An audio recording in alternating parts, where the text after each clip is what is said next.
All right, let's get into our AEW Dynamite results for just before Christmas, the 12/23 edition that came on late after NBA basketball, which was a great game, by the way. If you didn't watch NBA basketball, you could have watched a good game. So, first up, we had Chris Jericho and MJF versus Top Flight, Darius and Dante Martin. This one, and there was a lot of reaction to the basketball Twitter sphere about the shape of Chris Jericho. I guess fans hadn't seen him in a while, and I was thinking it too. I was like, "Come on, man, we need to work on your shape there." But this was a good match. I figured they would start with Chris Jericho, winner Chris Jericho and MJF. I gave this a 3.50. I mean, just run of the mill match. I mean, Top Flight looked fantastic. They are a great team and so young and talented, one of the better tag teams in AEW. So this to kick it off, I figured they would go with Chris Jericho. Just Chris Jericho needs to really consider where he's going with AEW and wrestling, because I mean he's just looking not that great. MJF was good, and after the match we got a Jake Hager challenge Wardlow on next week's Dynamite, and I am super excited about that. I think that's going to be a great match for next week's New Year's Smash Part 1 or Night 1. Then we get the Sting interview. He comes out talking all sorts of stuff about the jungle, and then Team Taz comes and interrupts. So where is this going to head? We'll learn more as time goes on, but it's great to hear from Sting. Fans got a good reaction. Next, we have a segment with MJF, Santana Ortiz. We know Santana was out because a family member passed away, and I guess MJF talked about a family member of his passed away recently as well, and they kind of came together. So it was an interesting bonding thing, some respect between the two. I wonder where this is kind of going to head. It wasn't like MJF was being bad after Santana and Ortiz walked out of the room or made a face or anything. So I'm not really sure what's going on there, but could we see some alliance with these guys coming soon? Next, we got Jurassic Express, Jungle Boy, Marco Stunt, and Luchasaurus versus Dark Order, Colt Cabana, who can get fired, 5 and 10. If you want to check out a good AEW Unrestricted podcast, recently the Jurassic Express was on it. Winner, Jurassic Express. I give this a 3.75, one of the better matches of the night. I thoroughly enjoyed this one, and I like Jurassic Express. They're a great team, and then Dark Order as well. Could care less about Colt Cabana, and maybe we could let him go. FTR then challenges Jurassic Express to a match on January 6th when we get Jurassic Express versus FTR, which should be a good match. Looking forward to that. Kenny Omega checks in with Don Callis, talking all sorts of smack about Rey Fenix and their match on December 30th, which should be a fantastic match. You all know Rey Fenix. He's one of my faves. Next up, we got Pac and the Butcher. Pac and the Butcher, the Bastard. This was a good match as well. Pac is the winner. I gave it a 3.75. I like the Butcher did well. Pac did good. I mean, he's one of the better wrestlers in the promotion. And the storytelling with Eddie Kingston and then Lance Archer comes out and all this kind of stuff goes on. So are we going to get Pac, Lance Archer? Are we going to get Lance Archer, Eddie Kingston? Where's all that storyline going? We'll just have to find out. But winner Pac gave this a 3.75. Next up, we get Kip Sabian and Penelope Ford announced their wedding date. It will be February 3rd at Beach Break. Beach Break? Why is there a beach something in February? But okay, I think maybe they did that last year.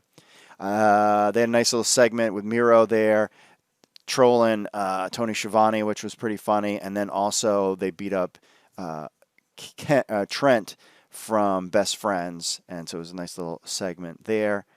So we get that official February 3rd, which should be I like how they do these themed episodes. They work well. Next, Jade Cargill checks in. Not really sure what they're going to do about Brandy Rhodes, but she was still talking trash about Brandy. We'll see where that goes. Evil Uno versus Dustin Rhodes. This was also a good match. And see, Dustin is not somebody that I'm like, oh, he's old. Like, we need to get rid of him. Like, he's fine on the roster. Keeping him on the roster. I loved how they explained the whole number 7. Apparently 7 had to do with a gimmick he was going to use in WCW and refused to do it. This was a good match. Winner, Dustin Rhodes. I gave this a 3.75 as well. Better than the other ones, but this was a good match too. A veteran guy and an Evil Uno. I didn't realize Evil Uno was that young. I thought he was like in his 30s, but apparently he was in his 20s or something they had mentioned. But a good match, good storytelling there. Shawn Spears checks in, and this was surprising because he said he was leaving wrestling. Now, this is a guy that I'm not like, no, that I feel like he should get a bigger push in AEW. He shouldn't leave. I mean, you can get rid of Colt Cabana, and you can get rid of, and I know Tony Khan isn't doing it because of the pandemic, but there are guys on this roster that they can get rid of, and Shawn Spears and Dustin Rhodes aren't two guys that you should get rid of. I'm not really sure. Spears is just kind of floating there. He came out hot. Where his character is going to go, I know Tony Khan likes him. He's not going anywhere. Well, we'll see what happens with Shawn Spears. Hikaru Shida versus Alex Gracia. She got the win on Dark, and then she gets to face Hikaru Shida. This was a good match. Winner Hikaru Shida. I gave this a 3.25. I mean, there were some spots with Alex Garcia that kind of were a little fumbly, but Hikaru Shida was able to pick up really kind of make everything work. Later, we got Abaddon comes out and bites, which is kind of a little over the top, bites Hikaru Shida. Is she going to turn Hikaru Shida into, there was blood on the side. It was kind of like, okay. And then they, pictures afterwards of her being treated we'll see where this goes. But it would be funny if Hikaru Shida turned into a zombie or something. But we'll see. This will be a good match as well. Abaddon still needs some work in the ring, though. Then finally, your tag match. This was my elite match of the night. The Young Bucks, Nick and Matt Jackson versus the Acclaimed, Max Caster and Anthony Bowens. I gave this one a 4. The Young Bucks took the win. However, the only reason why it's a 4 is because it's the Young Bucks. The Acclaim could be canceled, and no one would care. I don't see anything. There is about a dry, vanilla gimmick as I can think. The rapping thing doesn't work for me. Actually, and it's not even like I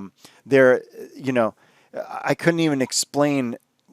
It's almost like doing like eating your prayers and eating your vitamins like gimmick. Like John Cena did this, and it also faded away because it only lasted so long. I don't understand why they got a big main event push. I hope out of all the tag teams in AEW, this is probably my least favorite.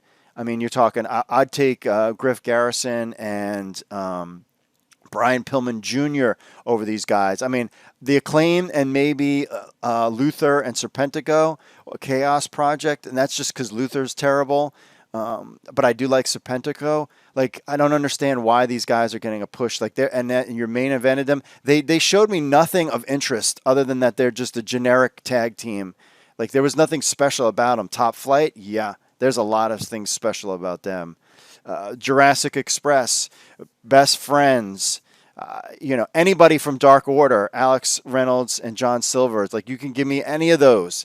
But these two guys, you would have been much better off with a Dark Order tag than with the Acclaimed. I'm not really sure what Tony Khan sees in them, but clearly they're one of my least favorite. And there's like least favorite, but they're good at being your least favorite, and just least favorite because they're just not that great. And the Acclaimed is absolutely that. I see nothing in them. Maybe I'll be wrong, but clearly just could care less. So the Young Bucks got the win, and I gave it a 4 because the Young Bucks made it interesting, because I was like, okay, here's your chance to shine, Acclaimed. And it was just, they were just vanilla. Anybody could have done what they did. There was nothing special about them, and I'm just not a fan of the Acclaimed at all. Overall, considering everything with the NBA game and having this being on afterwards, it was still a good show, and it was still fun to watch. As always, AEW is always fun to watch. But next week's show is going to be real good.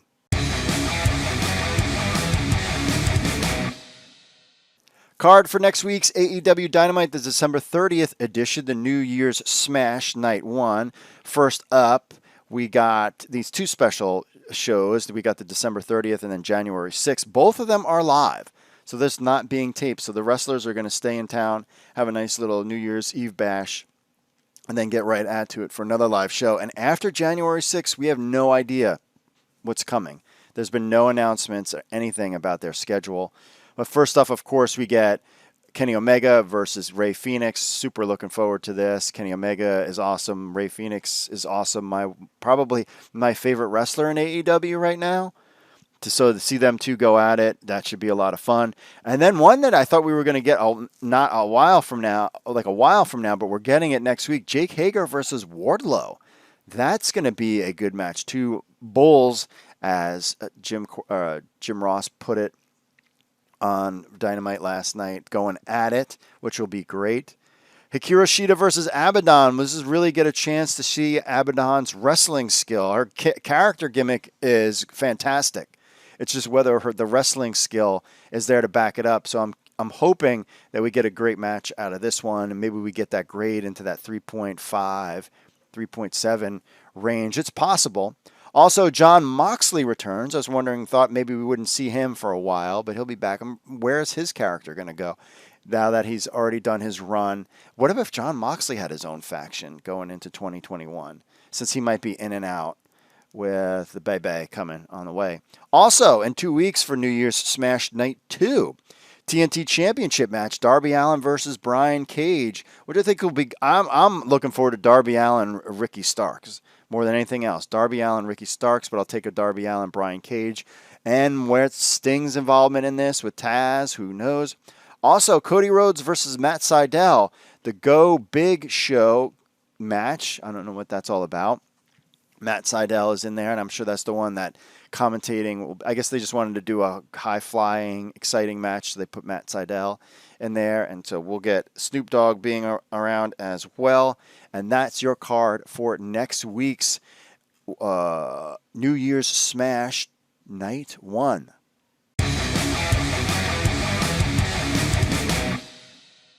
AEW Dark results for December 22nd. First up, we got Jurassic Express, Jungle Boy and Luchasaurus defeating Bear Country. Nyla Rose defeating Tesha Price. Miro defeating Sunny Kiss. Special holiday edition with Dr. Britt Baker in the waiting room. Frankie Kazarian and Christopher Daniels have agreed that if they lose one more match, they will split as a team. I thought this was a real nice little twist to happen on AEW Dark. We'll see where that goes. That's very interesting. Thunder Rosa defeated Jasmine Allure. Good to see Rosa out there. Stu Grayson defeated Lee Johnson. And Lee Johnson is good wrestler. Alex Gracia defeated Kaylin King, and that was able to give her the match against Hikaru Shida this week. Pretty Peter Avalon defeated Mike Verna. Red Velvet defeated Vert Vixen. Cool, new name out there. Dark Order, Alan Angels, Preston Vance, and Colt Cabana. Colt can go. Defeated Aaron Solo. Fuego del Sol, one of our favorites, and Ray Jazz, making his, I think maybe he was around. Layla Hirsch defeated Maddie Renkowski. Maddie making her debut in AEW. The Gun Club, Austin and Colton, without Dad, defeated Terrell Hughes and Terrence Hughes in a tag match. Rey Fenix, my man, defeated Danny Limelight in a match. Matt Sydal defeated Serpentico, and that wraps up AEW Dark for this week.